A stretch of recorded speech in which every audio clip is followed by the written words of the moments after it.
Juju, do me the favor, please, of putting this up as a poll question. Through 2 games, would you be willing to vote Trailblazers general manager Joe Cronin as finals MVP? What do you think, everybody? Drew Holiday, I remember many, many years ago, him and Lou Williams. Remember them? 8 seeds, plucky 76ers. You can't beat LeBron with Drew Holiday.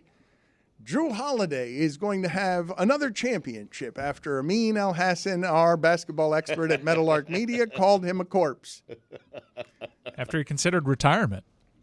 He did. After he considered retirement out loud, his agent was very mad about this, out loud, because Jimmy Butler ruined what he thought was going to be the end of his career. Oh, I went with Giannis, Milwaukee. Ouch, that hurt. I'm thinking about retiring. That hurt so much. And now he's got a 4-year extension. And Brad Stevens and Joe Cronin can win Executive of the Year because Drew Holiday has no turnovers in this series and has the numbers you'd think you'd get from Tatum. I think you're headed somewhere, but just real quick, like we just mentioned it casually. Is there anything that the Miami Heat are saying about what Jimmy Butler did on the national broadcast? Like his feeble attempt at public leverage with 22 looks good in purple and gold. Anything there? While a public show of support for Cameron Brink and just being near the attention of the moment, of course he's going to negotiate some in social media because why wouldn't you? Jimmy Butler has had a star turn. It's kind of weird, right? If you look at the last 20 years of Heat basketball, Stugotz, because the rules all changed about what the organization thought about the player being in charge when Shaq got here. Right. And so Shaq teaches Dwayne, and what they learn is we'll be organizational bedfellows, and Dwayne will bring LeBron and teach him, yes, try and fit in. And then LeBron learns after 3 years, not for me anymore.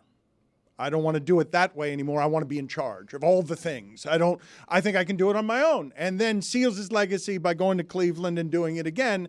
But the Heat organization has been dealing for a long time with a tension between how it is the star wants to be treated in basketball, deserves to be treated in basketball, and here in town, Pat Riley's the star.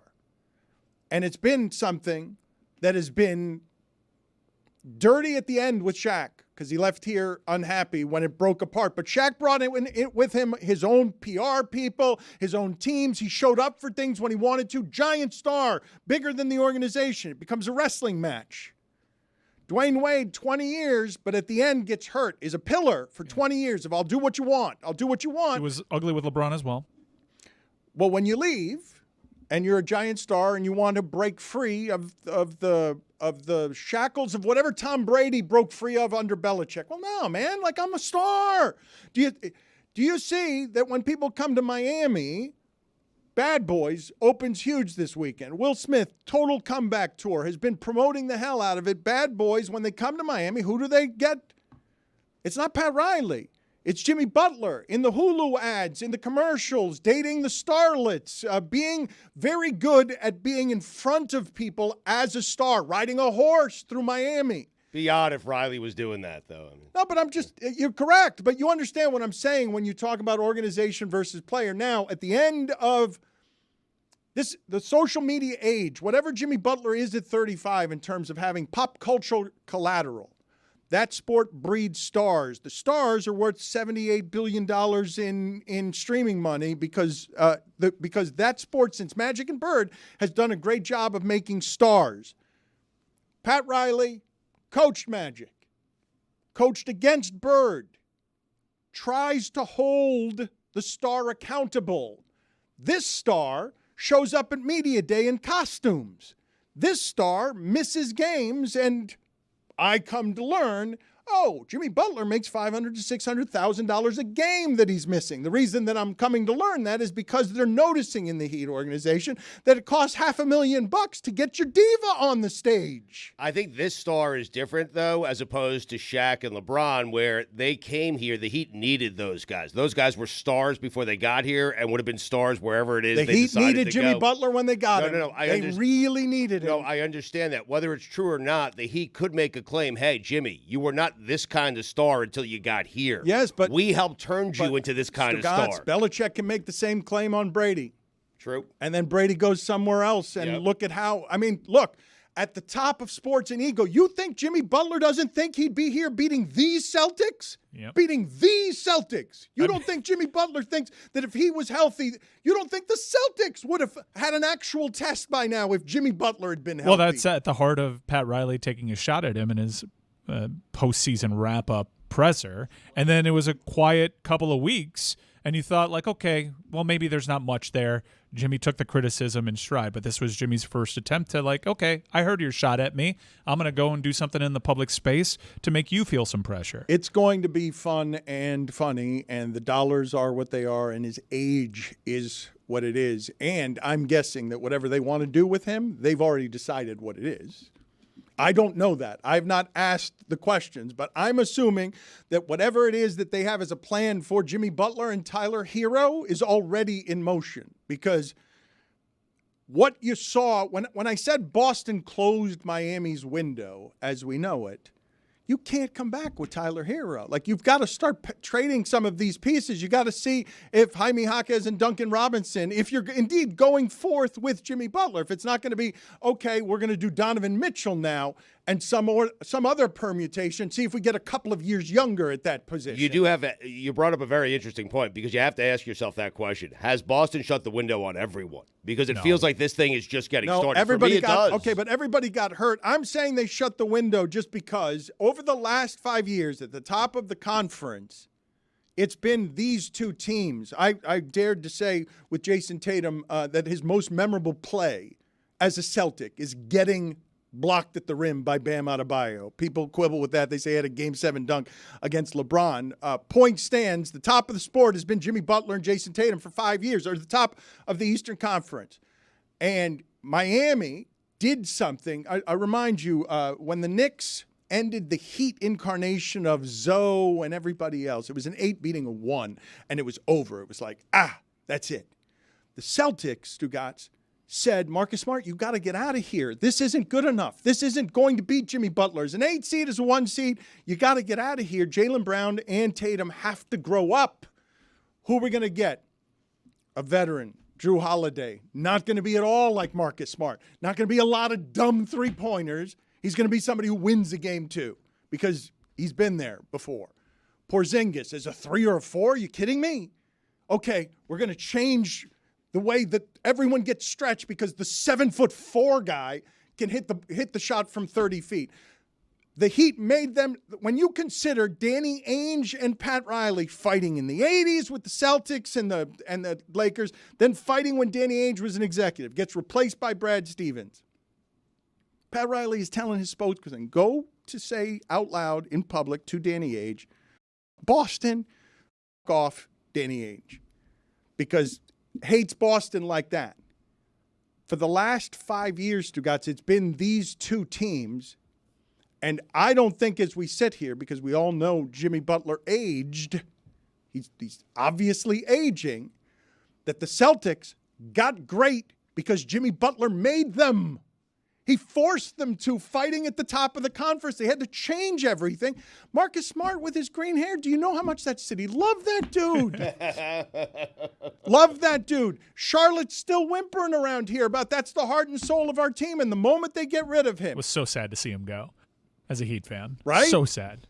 So sad to see him go. You're going to play point guard. That's what you're going to do. Talk yourself into this guy being super important.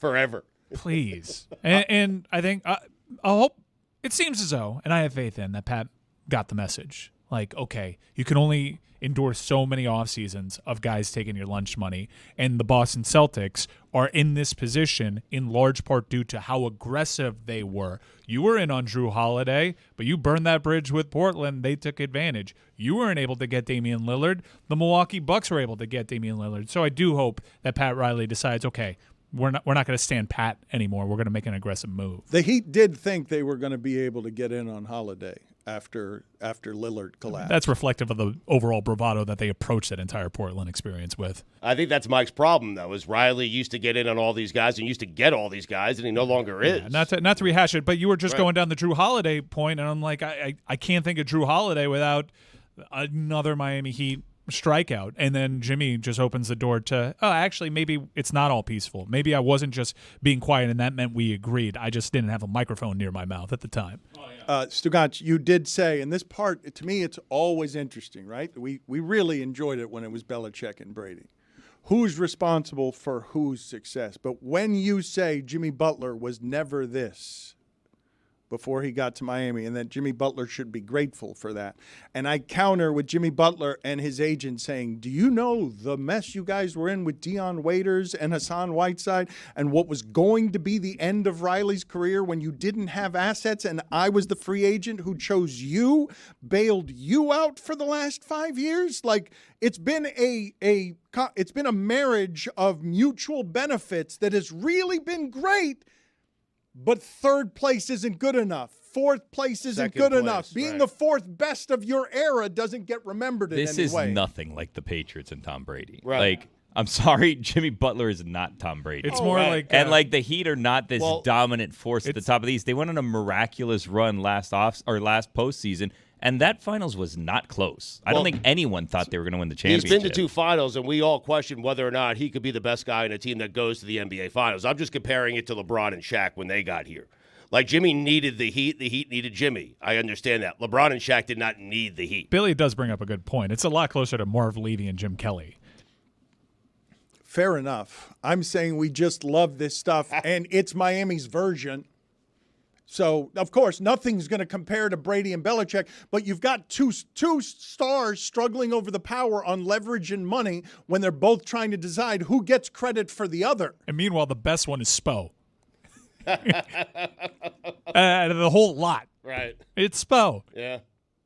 Who's working with all the pieces. All the pieces of Jimmy's personality and all the pieces of roster construction that Pat has given him. Spo's the guy that's made everything work. It's going to be an explosion here, correct? At the end. If he leaves, it's not going to be quiet. When has he ever left a place peacefully? It's going to be a fireworks. Ever. Be quiet. I mean. I've been embarrassed for Mike Ryan stomping around the offices here, just screaming at people who don't want to hear or feel his hot breath on their face. We can't let Berhalter get away with this. Oh, God.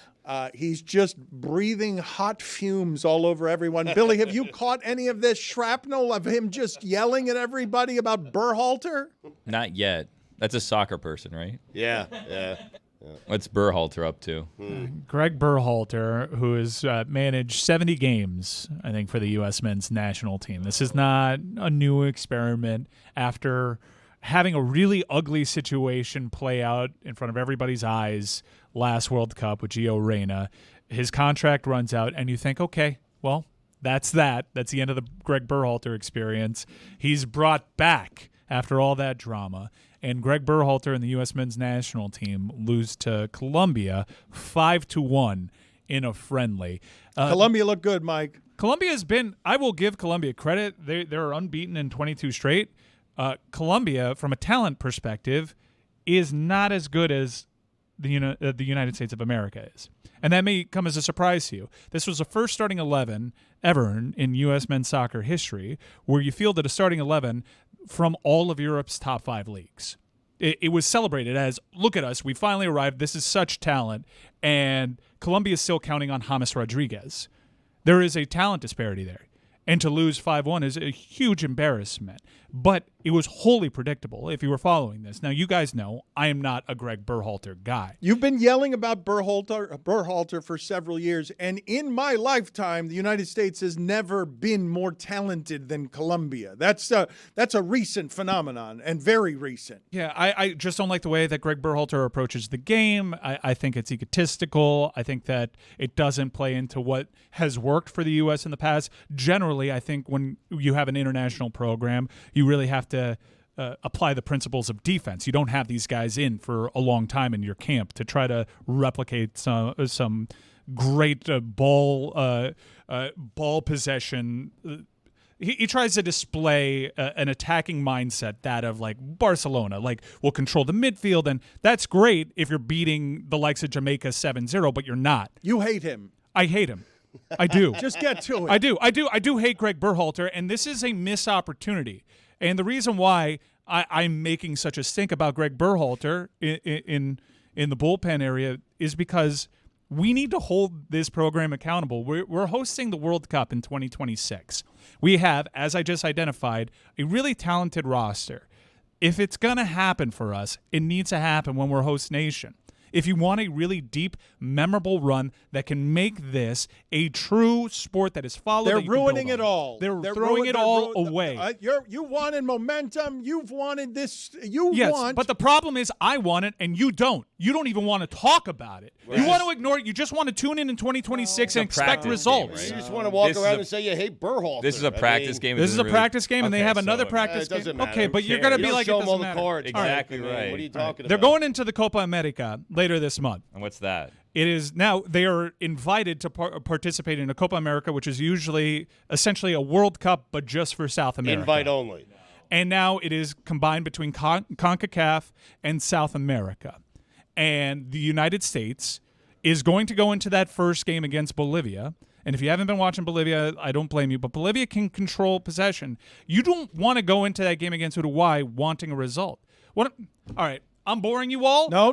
You're all just going to complain? No, I was distracted by your Uruguay. I thought that was aggressive. I thought that was right. aggressively Hispanic. No, you're not boring me. I was getting some air traffic control that's saying that Tony is now feeling like he's in position to give us some hot Panthers information. Just hold on a second. Well, we don't deserve 2026. All right. If we're not going to get fired up about losing 5-1. It's like, why would you throw a party and be the first one to leave it? Because that's what's going to happen at that World Cup. Mike, it's like you at the election. I'll get the energy when we get there. No, but I want to win Copa America. I want to be competitive. I want to. Okay. We don't have qualifying to get ready. All right, you're saying Mourinho was right there. It's going to take a minute because you're saying I want it for Copa America, and Billy's asking, what's that?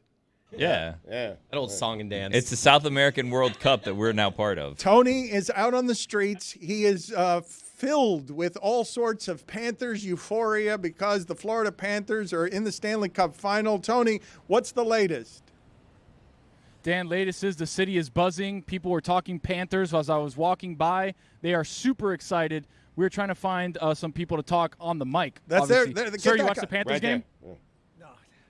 Is that a breath? That guy. Guys, did you watch the Panthers game last night? No.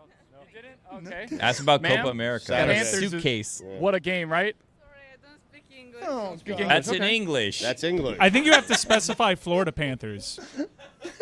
That's it. They're talking about Pitt? The city is ablaze right now with Panthers fandom. Okay. I shouldn't need to say Florida Panthers. That'll confuse non-English speakers. Tony, two of those three were these tourists. two coming behind you. Let's see what they just made a right. They made a right turn to avoid you, actively avoid you. Panthers. No. Okay. Come Copa Stanley. Ask him about Greg Berhalter. Yeah. You know what? Right, I bet you he'd get an assortment of soccer opinions if he started asking questions in Spanish. Oh, in Brickell, ask about Columbia winning 5-1. Yes. We'll definitely get the something Panthers there. game this weekend. Panthers game. You know what, Tony? Okay. Switch it up. Ask somebody Soccer. about Columbia yesterday. Columbia Beating winning USA 5-1. Saturday. Yeah. Oh, we do have some Coast Guard guys over here. Let's see if we can get them. That could be a Florida Panthers fan Thank you right for there. your service. Exactly. Thank them. Yep. Ask them about the Army-Navy game. Yeah, these guys know. Approach slowly. Yeah. Approach These guys slowly. know puck. To the Bears. I don't want to talk about the Camellia Bowl. Hey guys, excuse me. You guys excited for the Panthers? Yeah. How about the game this weekend, huh? Great. A lot of blank faces. Nobody watched the Panthers a bunch game? of fakers. Okay. I Thank you for your appreciate it, service. though. Appreciate it. I appreciate There was one guy in had the to group mix that was in the just shy. TYTYF. Tony, thank you for all your coverage. Stay out there. The goal before the end of the Stanley Cup final is to find a single person who cares. Go to Sawgrass tomorrow. Yeah. Go to Sawgrass tomorrow. go to Go to the Go to Grand Broward Lakes County. Cafe. Go to the Buddy, Panthers Rainforest game Cafe. over the weekend. No. Okay. There's no guarantee there either. Ask about Columbia 5-1. Tony, thank you. Appreciate the report. We will find somebody, Stugotz, somebody who cares in downtown Miami. Mike, it's not that we don't care about Berhalter, and it's not that we don't Berhalter. For me, it is. I don't. It care is. about It is. Yeah, it is. It's that you guys don't care about it. It's not that. It's no. You want? When have we ever been the show that fires the coach? I mean, it's 70 matches in, and you're losing 5-1 to Columbia when you're more talented. Speak for yourself. I checked in on the game. I thought they were playing Colorado. This is just a coach I don't care about. You read the screen wrong. I was like, this is a friendly against MLS? What's happening here? I'm actually using Game Time because I'm going to watch the U.S. play Brazil in Orlando. It'll probably be – there's a big Brazilian community in Orlando. I'm not imagining like a super strong U.S. crowd there. And I'm hoping people hold Greg Berhalter accountable. So what I did was I did my part. I downloaded the Game Time app. I signed up for an account, and I used promo code Dan for $20 off my first purchase. What I love so much about the Game Time app is the all-in pricing. Guys, there's an easy tab right there, top right. You hit all-in pricing, so you see exactly what you need a budget for. I love that. Terms apply, last-minute tickets. I love the flash deals. Lowest price guaranteed. If you find a better price in the secondary market, Game Time will match it up to 110%. Great customer service. That is promo code DAN. Game Time. McLovin is going to be on here in a little bit, Stugotz. We are going to talk to him because last time we talked to him, the Heat were beating up the Celtics, and now he gets to gloat a little bit. So we will get to that in a moment. And we're going to get into Stephen A. Smith and Bob Myers going back and forth at each other. Can you guys just put in the corner right now, though, Stephen A. Smith walking into the arena in his lavender suit because so good. He does, yes, he carries himself as if he's the universe's biggest star, and he is draped in a lavender suit, and he is coming in. Everyone had the same observation. It seems like he's ready to play, and he is. He is ready to play in his mid-50s because he is very comfortable with being a sports superstar. And Bob Myers has accused him of something, and Stephen A. Smith says no. Bob Myers says, we tear teams apart more than we ever have, maybe on purpose, maybe that guy down there. And he pointed at Stephen A. Smith. And Stephen A. Smith said, not me, not me. That's social media, not me. Your thoughts there, Stugotz? We have imaging for this. Do you get annoyed every time Dan LeBatard pontificates about the sports media industry? Well, too bad, He knows you don't give a damn about what he's gonna say. It's time for Sports Media Talk today.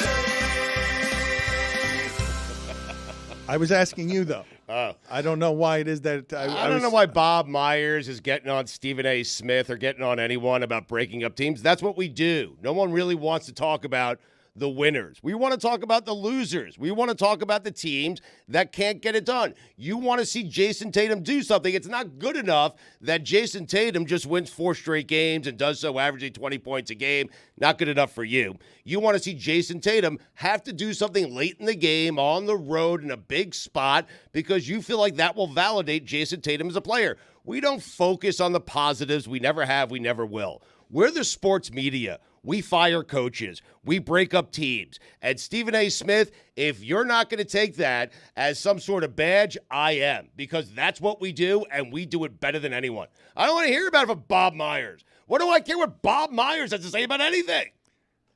I mean, he is the executive. We were just talking about giving the executive of the year and the finals MVP to a bunch of executives. Everybody's a fantasy league owner now. Everybody wants to be the architect on building the next thing. Right. Bob Myers built the thing that his owner said was light years ahead of everything. So well, else. He's on ESPN now. I mean, he's on their pregame. He's on their postgame. He's taking shots at Stephen A. Smith. Get fired. He left on his own. Stephen A. Smith built ESPN. He left on his own. Okay. Wow. What? Wow.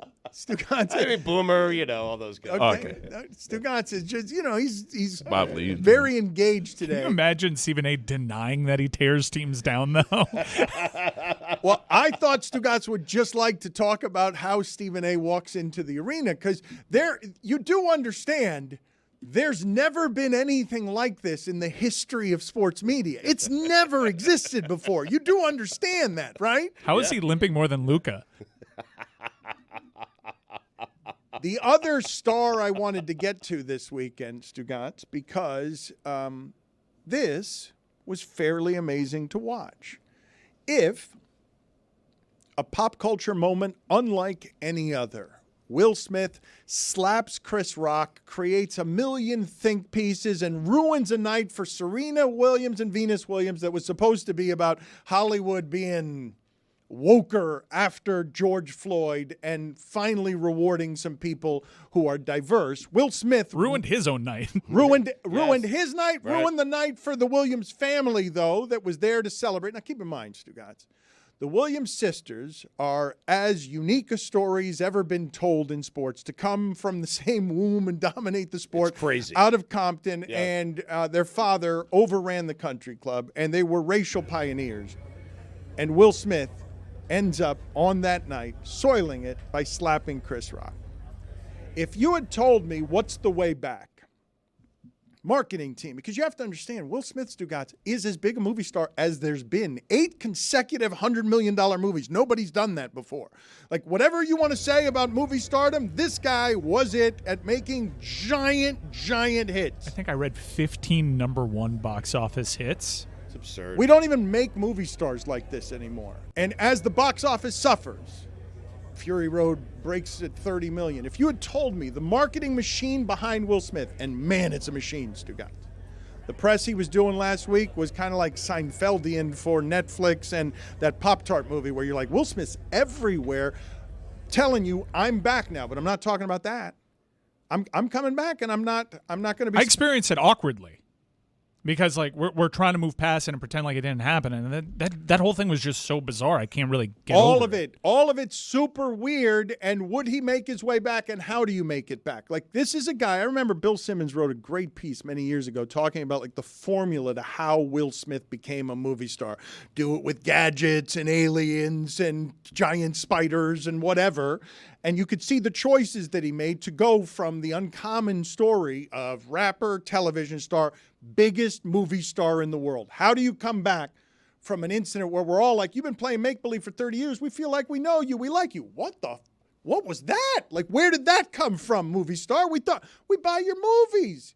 We think we know you. Where did that come from? Why would you do that to Chris Rock? And on the story arc, too, like his career was kind of, he had that awful Bright movie on Netflix where they were like crime-solving orcs, and he was done. This was a redemption story. This was a crowning moment on a career that had several twists and turns. If you told me the 4th Bad Boys hastily put together, like they've been filming that in Miami and they were rushing that into theaters, that would open at $60 million and people are talking about it lifting the box office, I wouldn't have believed you. And I wonder, $60 million on the first day. Like I think it pulled in $100 million. I'm shocked by this. I ask you again, back to Chris Cody's point of when Zion Williamson's shoe breaks, is Nike happy about it? Because any publicity is good publicity. It ain't terrible these days to be infamous too. Like, I don't know if that's just Bad Boys nostalgia, because I guess that speaks to some people. It does to me, but I was out after the second one. Like, they're getting more and more ridiculous. Whoa, you were like, this second one's not good enough for me to watch another one? That was The the best second one? No, after the second one, No, I was the like, third one I was didn't the- bother with the third one because I saw what people Because were you're the like, second they one. can't, Bad Boys can't get better than this. Right. That's right. That was your logic. It's been perfected. I wouldn't have chosen this as the path, the marketing path to how you reinvent Will Smith, how you get him back into Well, the it's game. playing the hits, is it not? You're going back to one of your staples. You're doing it again for the 4th time, and people, I think it's nostalgia. I think that's exactly But that what would it have is. been your It's a fifth advice. movie. Would Yes. that have been your advice Yes. as opposed to why wouldn't you do it with Men in Black? Like, there are other things he could have done it He had with. tried, like his career was on ice because he was doing sequels to Men in Black and nobody was really responding. I think this is one of the really surprising box office stories. But we're like counting international tallies here to get to 100. Like, it didn't really do 100, and movie ticket prices are like $25 a ticket now. So With like, international, did over 100. Though. yeah, international. Right. But when have we ever Yes. celebrated international openings? We've always done like U.S. box office is like 100 whatever million. I mean, you're a huge Fast and Furious fan. Like that it is really built on its international box office success. Yeah, but I'm just saying this wasn't like a huge $100 million opening weekend in reality the way we normally do it. Tickets are a lot more expensive, and we're combining worldwide now. But what I'm saying is, if Stallone went through the same thing that Will Smith went through, I would say, yeah, go do a Rocky movie. Go do a Rambo movie. And so Will Smith got back to his roots, and people are enjoying it.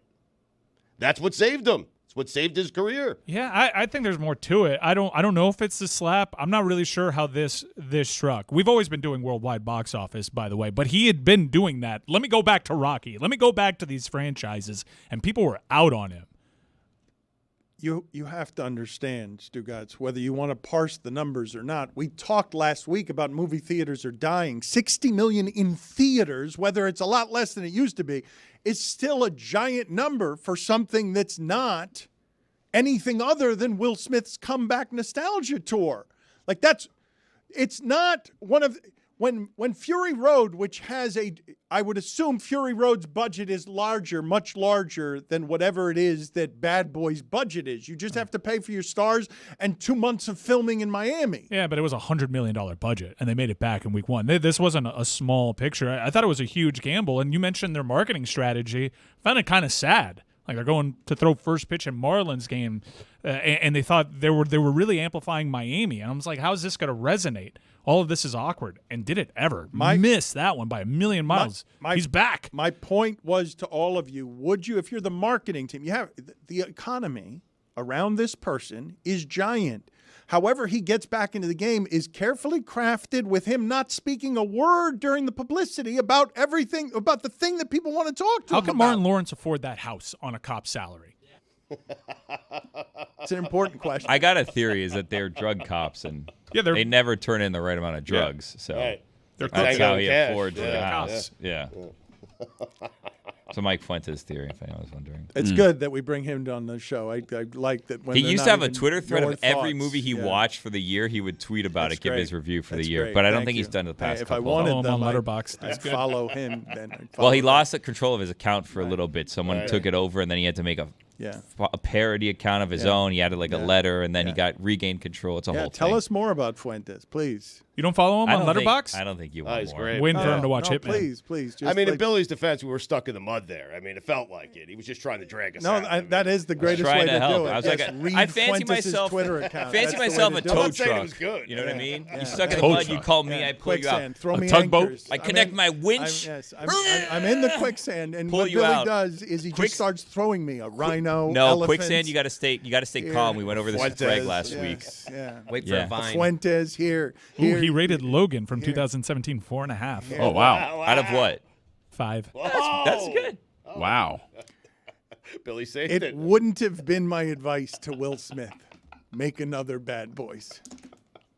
Look at this guy with the eating grin. He is so happy to be a Celtics fan right now. Look at him. He's drinking from his jar, his arrogant jar of pickles there, whatever it is that he's drinking.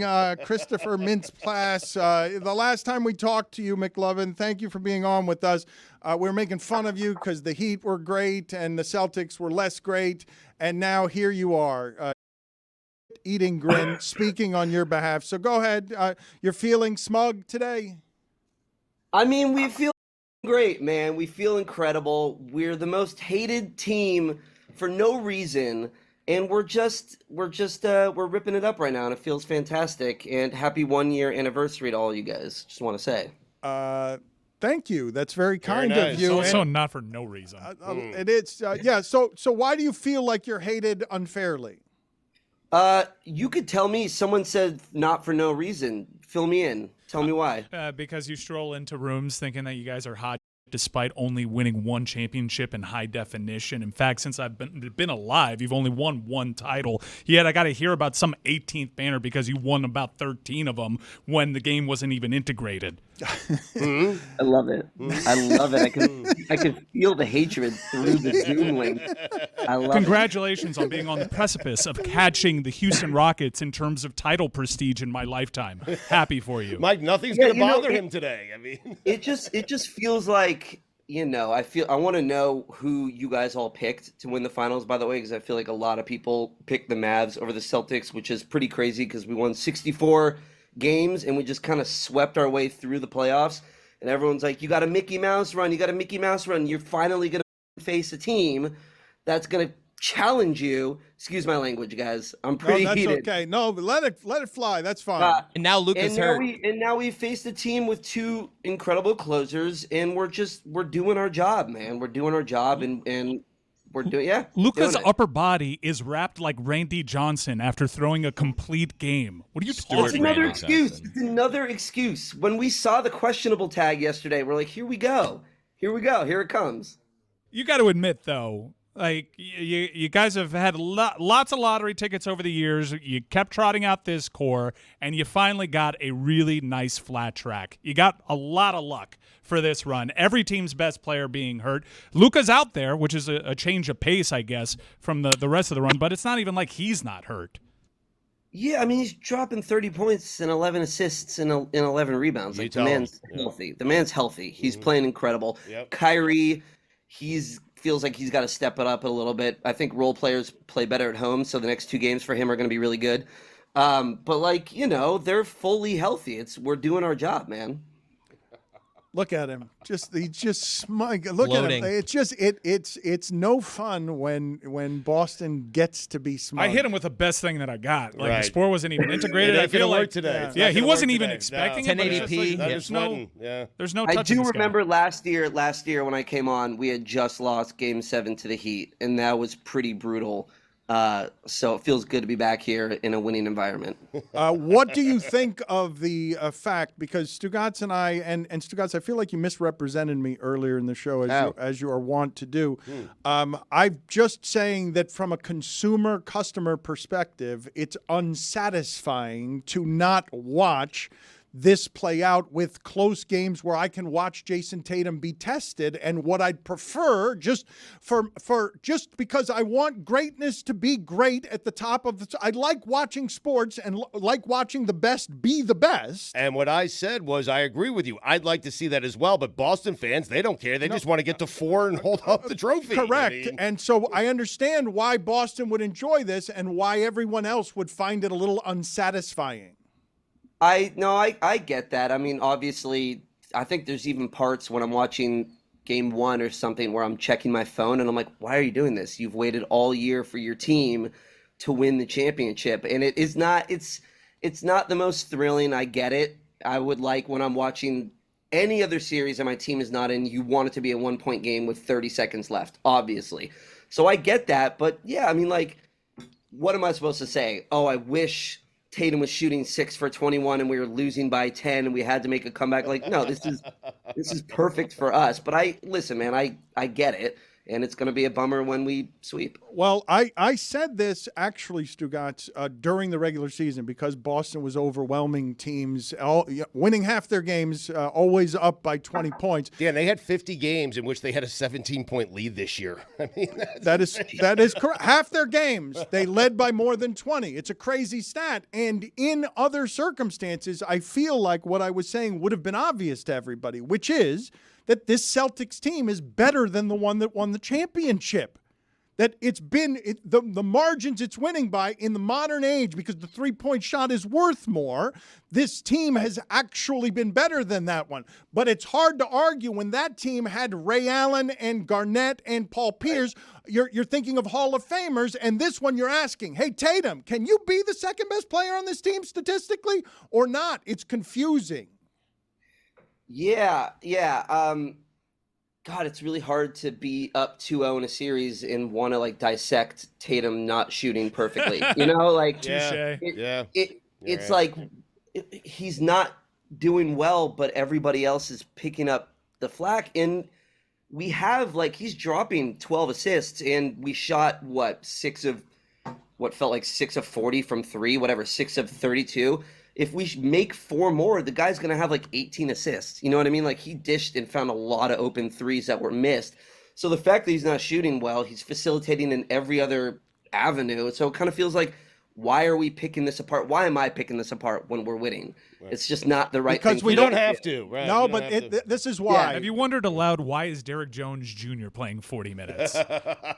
Well, I mean, this is what it comes down to, is our 3 to 6 is just leagues better than their 3 to 6. And it's showing it. We had Drew Holiday dropping 26, Game 1. But you're 1 and 2. Fingers, going for 20 and 20 minutes. Game 3, it could be Derek White for 35. Game 4 could be Al Horford for 8 threes. We are blessed that at any given night, one guy can go for 30. truly incredible. I will tell you this, though. I do believe that the reason that we're talking about things like that with Tatum is because the stories on the court aren't interesting enough. It's hard to talk about a team winning uninteresting games in uninteresting ways. Like that last night, the Celtics shot horribly from three. It's not, Dan, it's not their fault it's uninteresting. The Celtics are the most interesting thing on the court. Kyrie Irving is going 6 of 19. He's dropping 14 points. Like, if he's going for 30 with Luka scoring 30, last night's a nail biter. You know what I mean? Like, we're doing our job. We're locking them down. We're blocking shots, stealing it. We're making the game interesting. You're asking the wrong questions here, dude. No, and you're blaming the wrong team. You're so right about this. Yeah. You're blaming We're lashing the wrong out. team. We're lashing out. 100%. I know. And I'm not taking the bait, dude. I'm not doing this. You're not Jason kidding me here, dude. You're not playing mental games. I don't like how strong you've gotten. The last time you were here, you were weak and you were broken. That's what a 2-0 series lead will do. And we tried to poke and prod you, and you were stoic, and you pretended like it didn't hurt, but we were pouring salt on a festering wound. Yeah. Now you come in here, and I cannot bother you. You are poised. You laugh in my face. But am I wrong? Like, we're crushing it. We're entertaining as heck to watch. Kristaps going for 20 points in 20 minutes. Was that not thrilling? No. It was. I will ask, do you believe that the country at large would acknowledge that this team is better than the one that won the championship? We got to win the ship first. You can't even actually have that debate. I know I'm on a debate show. Worst guy to have on a debate show, but I can't debate that until we win the championship. I wish it was. Classic debate show. This is not a debate show. It's a podcast. I'm simply trying to badger you until you get enraged. He's so big timing us right now. Look at that championship glow. I hate it. We have to win first before we can have that conversation. You know what I mean? Why? Why can't we have it right now? Because what if the Mavs go and win the next 4, and then I get the email that's like, Dan wants you back on the show. Dan wants you back on the show. We will. I'll tell you why. I'll tell you why. Because Jason Kidd just said that if Luka wins the championship, he'll be the best Mav ever. And I'm like, he's still the best Mav ever. The next 3 or 4 games don't change that. Right now, this Celtics season, yes, if Porzingis gets hurt and something happens, you can lose the championship. I'm telling you now, like I told you during the regular season, this team is better than that one. Yeah. I mean, do all of you believe that Luka's the best Maverick right now? No. Tom Cruise. No. Yeah. It's about rings. Like, how can you just throw Dirk's whole catalog and whole career out the window? Because Luka's already Luka's already better than him. The next 4 games don't change that. If Jayson Tatum gets hurt and Luka wins the championship or doesn't win the championship, I already think he's better than Dirk. I don't need 4 games. In a good old debate there. Right. So let's say Luka never wins a championship in his career. Mm-hmm. Are you going to say, okay, so who's the most important Maverick of all time then? Dirk is the most important, and he's the best Maverick of all time, and Dan knows that. Right. Tom Cruise is the best Maverick of all time. And J.J. Barea is a close second. Are you going to stick around for when we talk Dak Prescott? Mm-hmm. No, not a champ. Okay. Get me out of here. All right. Anything else on your way out? We will have you on again to gloat if indeed you don't lose the next 4 games. But you say it's not time for that debate, and I would just tell you the way that they won and mastered in the Batard game, the Boston Celtics this year have been more overwhelming than the Celtics were when they won the championship. Stugotz, the Celtics took more games to win that championship. They were losing so much during that postseason. The one time they won the title, this team hasn't lost. They've dwarfed everybody. They've been dominant. Yeah, I mean, we were going against Kobe, right? We beat Kobe in 2008. So like that was a very tough Lakers team. Who did we beat on the way to that championship? It was all 7-game series, and forgive me for not remembering who it was, but they took longer to win the title than anybody because it was tense the whole way. This hasn't been tense at all. McLovin's not been scared one time about anything. Well, that's what you're mad about, that he hasn't been scared, and he doesn't care. He's perfectly fine. He's out on the patio. He's in the woods. He's having a drink. The Pacers series was super entertaining, was it not? Even though we won in 4 games, most of those games came down to the last second. That was entertaining, more entertaining than this Mavericks series, maybe? Enjoy it. You only get 2 more games of dismissively calling him McLovin before you have to call him NBA champion McLovin. There you go. I'm not trying to dismiss him. He's here, and he's feeling like a champion already. and giving us the platitude of it's too early to talk about any of that stuff. Look at him as he sips vigorously. I know how this goes, man. I brag about it, and then we lose the next 4, and then there's just headlines everywhere. Heady play. All right? Yeah. I've had this before. What kind of headline? Like CNN? When did that happen to you? Flats. When did that happen to you? Undoes championship chances. I'll tell you. McLovin celebrates too early. I'll tell you when it happened to me was I was doing an interview, and someone goes, would you ever do a Superbad 2? I was like, no, we're not going to touch that. And then someone was like, what about an all-female Superbad?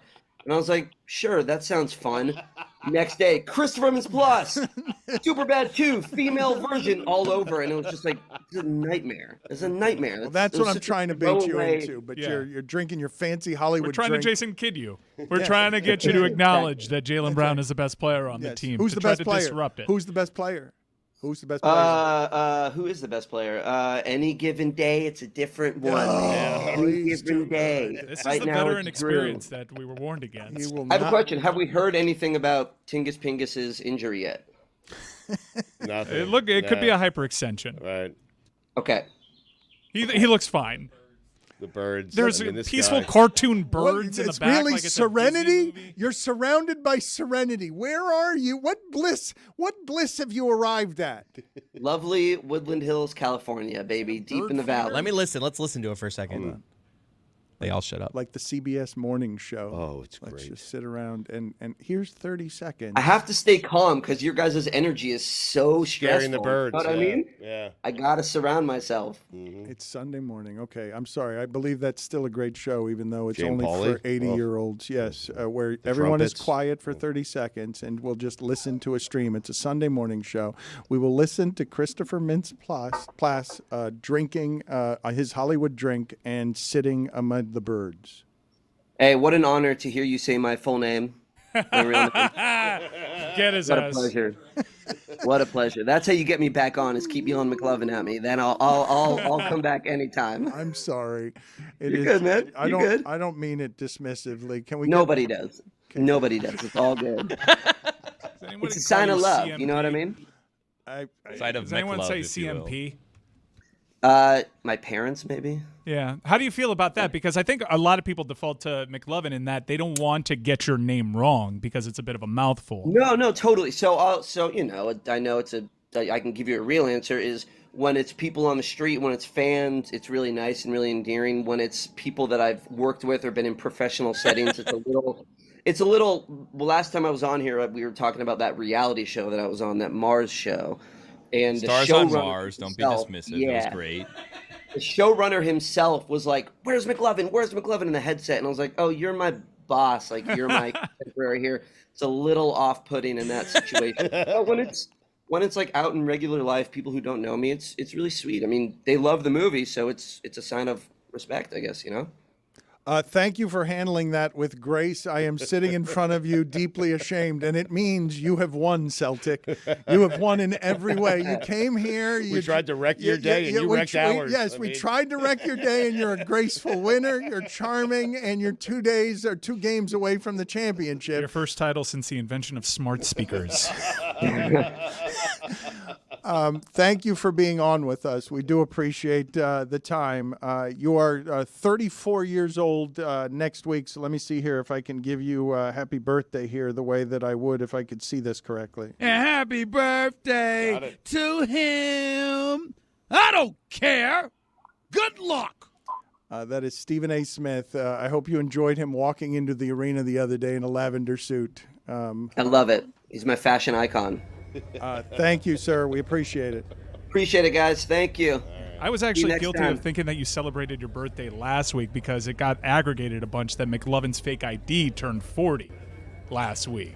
So I imagine some people hit him up with happy birthday. He's gone. Yeah. He doesn't even care for us to finish a sentence. I just feel regret, though. I got to be honest. That's not your style. He was Dan. nice there, but I don't feel like he loves the McLovin stuff. Well, clearly I erred. He was very nice about it, though. He's also turning 35 next week. That's a fun. What? I didn't say that? 34. 34. Yeah. Sheet says 34. Just $1. Okay, thank you, Stugotz. You're always there for me. God, I hate that they're winning.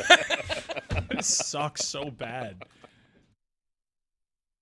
I don't know why this is exactly, but for some reason I play a certain word association with Jason Werth, where there really is only one thing that I think about when I think of Jason Werth, and it's the same thing that I think about when I think of Robin Lopez. And it is what I associate with them is, do you realize how scary it would be to be out in the wilderness and out from behind a tree pops just, you don't know anything else, someone who looks like Jason Werth, someone who looks like Robin Lopez, giant with flowing hair. And for some reason, it's the association I make. Imagine my surprise this weekend when I learned that Jason Werth used his incredible $180 million contract. That was a thing once upon a time. He was good, though. Yeah, but not that good. Not worth it. Not worth it. I don't know. Hey. That's pretty good. Not worth it. I don't think he goes down as one of the bad contracts, though. No, Like, he got paid a lot, but he was a good player. Yeah, He's but not 2 weeks of Bad Boys. Let's just say that. Okay. Fair enough. But 180 million, I'm remembering that from memory. I don't even know if that's right. I'm just assuming it's right because I associate him with those two things, popping out in the wilderness and terrifying me, and getting a contract that is a contract that I associate the numbers with this man's name, because he got one of those deals before. You're like, wait a minute, all the salaries are changing. Now I know it's gone. Ohtani and everyone else makes it crazy. But once upon a time, the contract that Jason Werth got, there were so many headlines, Stugotz. Is he worth it?